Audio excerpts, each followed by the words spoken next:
కన్య అయినటువంటి మరియా. సో మరియా చాలా ఉత్తమురాలు ఉంది. సో దేవుడు మరి మరియను ఎందుకు చూస్ చేసుకున్నాడు?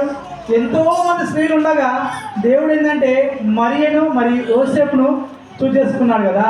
సో దేవుని వాక్యం సెలవిస్తుంది, కన్య అయినటువంటి మరియ గర్భమందు సృష్టికర్త అయిన దేవుడు పుడతాడు, ఆయనకు యేసు అని పేరు పెట్టబడును. హల్లెలూయా.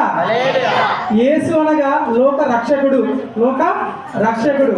మరి అదేవిధంగా కన్య అయినటువంటి మరియ గర్భమందు సృష్టికర్త అయిన దేవుడు పుట్టాలన్నప్పుడు ఇమ్మానుయేలు ఏంటి? ఇమ్మానుయేలు పేరు పెట్టబడిను. ఇమ్మానుయేలు అనగా ఏంటి?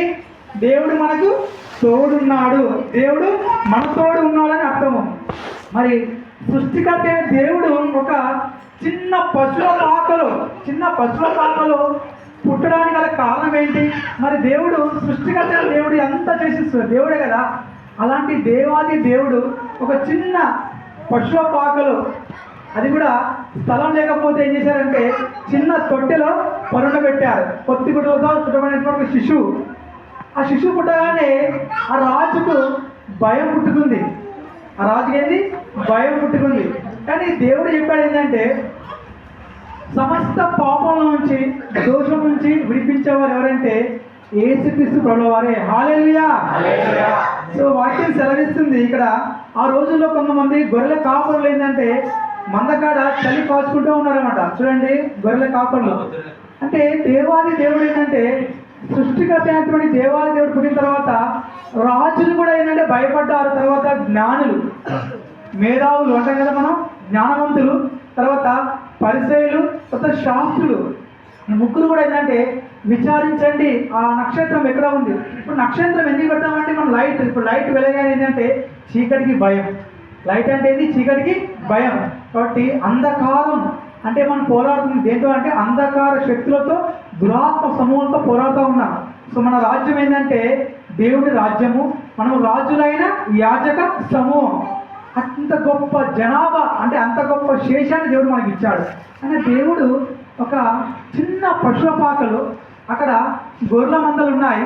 ఆ గొర్రెల మందలో కొంతమంది గొర్రెల కాపులు ఏంటంటే మంద పెట్టి చలి కాచుకుంటూ ఉన్నారు. అప్పుడు ఉన్నటువంటి దూత ప్రత్యక్షమైంది. ఇక్కడ దూత ప్రత్యక్షమై మీరు భయపడకుడి. మొట్టమొదటిగా మనిషికి ఏంటంటే భయం ఉంటుంది, భయం.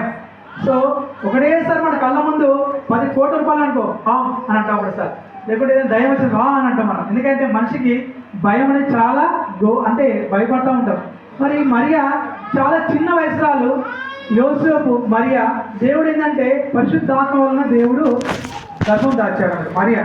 ఆ సమయంలో ఆ సత్యం అంటే దూతకు భయపడింది మరియా. కానీ మరియా ఏంటంటే దేవుడు చెప్పిన మాటకి విధేయత చూపింది.